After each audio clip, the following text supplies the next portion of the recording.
I am okay alone. I don't need anybody. Ever said that before? Or maybe typed it in a caption when life felt heavy. If that is you, come closer. This story is for you.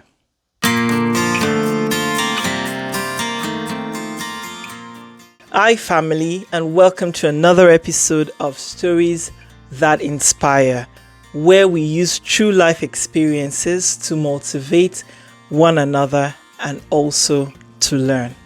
I am Remilekun, Idowu. If you're new here, welcome. I'm so glad you're here. And to all my returning viewers, thank you for always showing up. Your encouragement has kept me going.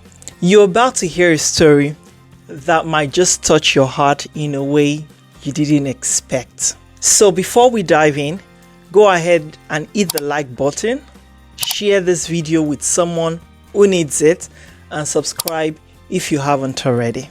And please watch to the end, because this isn't just a story. It's a reminder that this life, no matter how strong we are, we all need someone. So let's dive in.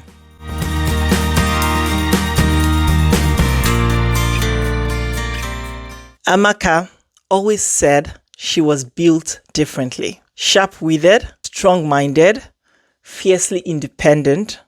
Her WhatsApp bio read, "Trust no one, depend on no one." And she meant it. She had the life many dreamed of. A great job in a corporate communications company, our own 3-bedroom apartment in Lekki, a sleek red car, solid savings, and a glowing Instagram following. Our captions were sassy, our lifestyle was aspirational. Pride quietly crept in. She began to see vulnerability as weaknesses. If someone disagreed with her, even politely, she cut them off. "I don't need negative energy," she would say. If our friends couldn't show up the way she wanted, she would block them without a second thought. Her favorite pastime, writing long, venom-laced posts about betrayals, fake friends, and how she would rather be alone than tolerate nonsense. Instagram clapped for her. TikTok praised her rants. "Yes, queen, cut them off," they'll type. But behind the social media applause, Amaka could feel it, that something was breaking inside her heart that she could not explain. It started with small things. A colleague, Ifoma, stopped inviting her for lunch. Then most of the team members stopped seeing her on chats and office gists. Even her elder brother stopped checking in after she snapped at him for judging her choices. Her closest friend, Tolu, once tried to talk to her. "Amaka, I know you're hurting, but not everyone is out to get you." She didn't even let him finish. "Oh, so now I'm the problem. Just say you're like the rest of them. Bye." She blocked him. And now, the only voice Amaka heard was her own, and the thousands of strangers who cheered her bitterness online. It was her birthday. She wore a black silk dress, face beats, heels on point, and she posted a reel. Solo birthday vibes. No stress. No fake energy. But after the camera stopped rolling, she blew out the candles alone. There was no knock on the door, no calls, no personal texts that weren't automated Instagram replies. Even our siblings only sent birthday cake and heart emojis. That night, she opened her gallery to find a video of her and Tolu laughing in a restaurant years ago. She watched it on loop.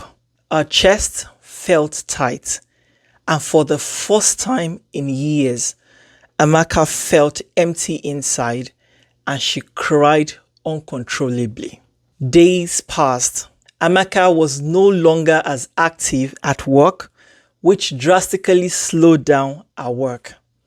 Our boss had assigned our biggest project to someone else. I thought I could count on you, he said gently to Amaka with disappointment in his tone. But Amaka thought to herself, how do I explain emotional burnout when you have built a fortress of pride? But she said nothing in her defense and walked away. That day, she reached for her phone to call someone, anyone, because she knew she needed help. Her fingers hovered over names, but who? Everyone was either blocked, ghosted, or as quietly walked away. She sat on the floor. The silence screamed. Then she posted again, hoping that would help lift her mood. The real ones would always stay. And just like always, she got thousands of likes, comments, and applause. In reality, that only made her feel worse. The panic attacks started slowly. Tightness in her chest, shaky hands, sleepless nights. She stopped showing up at work. Her manager sent the secretary to do a welfare check on her. The secretary who came was gentle in nature, and Amaka hardly ever spoke to her at the office. When the secretary got to Amaka's house, she found her door unlocked and Amaka was lying on the couch staring at the ceiling. Then she asked, "Are you okay? You don't look so well," she said. "I'm just tired," Amaka whispered. But secretly, Amaka was happy someone came looking for her. The secretary asked her if there was anyone she could call who might be able to stay with her. But she thought for a second and said no. Then the secretary said, "It looks like you're lonely, but I'll stay with you today for a while." That word hit her like thunder, and she enjoyed every minute the secretary spent with her that day. She had been busy pushing people away when what she really wanted was someone to stay. Healing wasn't quick. She didn't wake up one day and feel whole, but she took steps. The first step, unblocking Tolu. "Hey, I'm sorry. I missed my friend." He replied in minutes, "Still here." She reached out to her siblings, apologized for her outburst, and explained. One of them wrote back, "We've always loved you. We just didn't know how to reach you." Amaka started therapy. She joined a small book club where people listened to each other's pain without judgment. She posted less and listened more for some time. And when she started posting again, her captions changed from "I don't need anyone" to "We heal better together." Some of her followers unfollowed her when her posts turned less controversial and more reflective. Turns out, social media celebrates drama, but doesn't always stick around for healing. Amaka now uses a platform to inspire people, especially women. She tells them the truth. That lone wolf energy might get you applause online, but it will rob you of real connections. We weren't created to do life alone. She tells young girls, there is strength in softness, there is courage in connection, and real power is letting the right people in. Because the applause sometimes fades and the likes slow down, but love, genuine love, stays when the light goes off. Social media can be a connecting point, but don't forget you need close people who can be there for you in the good times and especially in the hard ones.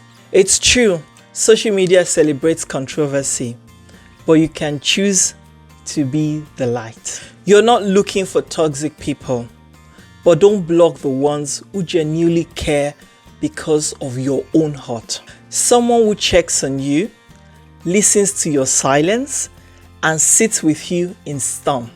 That person is rare. When you find them, don't push them away. We were never created to do life alone. And deep down, you know that too. Thank you for watching Amaka's story. If it touched you, even in a small way, please like, comment, and share it. And if you haven't subscribed yet, what are you waiting for? Join this growing community of stories that heal, inspire, and uplift. I'll see you next week, same time, same heart. Until then, stay kind, stay connected, and don't do life alone. Bye.